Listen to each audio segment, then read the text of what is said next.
30 taon rin ang nakalipas bago nabuksang muli ang kalsadang tulay na ito sa Lumbaca, Unayan, kilala bilang Spanish Bridge ng mga residente dahil ang pundasyon nito ay ginawa pa umano noong panahon pa ng Espanyol. Orihinal itong daanan ng mga mangangalakal at magsasaka ng Lumbaca, Unayan patungong Malabang, Lanao del Sur. Ito ay nagdurugtong sa ibang kalapit na munisipyo tulad ng Calanugas upang magpalitan ng produkto.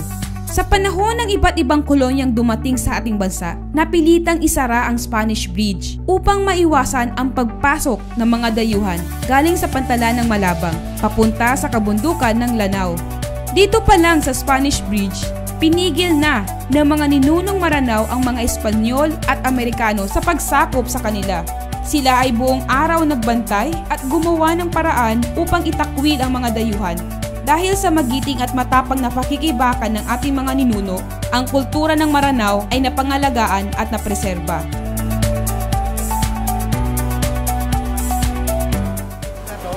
Yung sa ilalim niya, ang gumawa niyan is yung mga Espanyol. During nung time na ikukonkersa na nila tayo, ginawa nila ito para maidaan yung mga arte dito nila. Pero lumaban yung mga ninuno natin. Kaya hindi sila sabihin, marami tayong ninuno na dito nagbase. Opo, noong panahon ng Espanyol. Yes, no? Dito sila, maraming natay para hindi ma-protect nila yung mga Maranao. So, saan galing yung Spanish? This side or that side? This side. Kasi dagat, di ba? Yes. Galing Malabang sila nag-jack.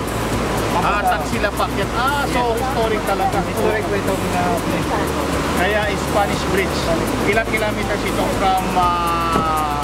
from yung circumference na ito? I think mga ano po, nasa 10 to 11 kilometers. And then from here, 26 kilometers. From here po, mga more than 10. So nasa gitna tayo. 10 kilometers, 11 kilometers. At dito, sa historic Spanish Bridge na ito, dito nagkasupaan yung mga ninuno natin. Yung ninuno natin na Maranao versus the Spanish forces dito sa bridge na ito.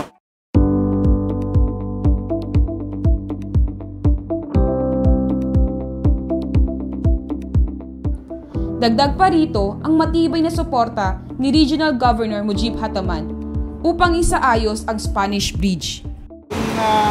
Ang pag-alam po namin, sabi sa amin, allocate po si Regional Governor ng 100 million para sa bridge na ito.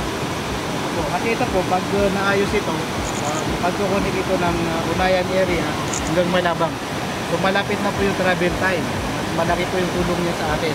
At saka the mere fact na historical po itong lugar na to, malaki po yung magiging boost sa ano po natin, pwede sa tourism natin.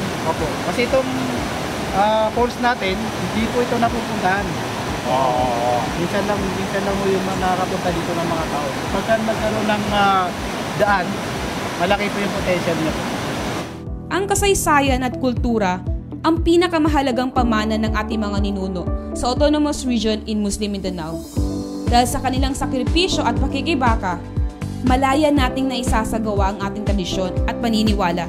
Sa gayong dahilan, ang pagsasaayos at pagbibigay importansya sa kanilang mga naiwan ay sumisimbolo sa ating respeto at pagpupunyagi.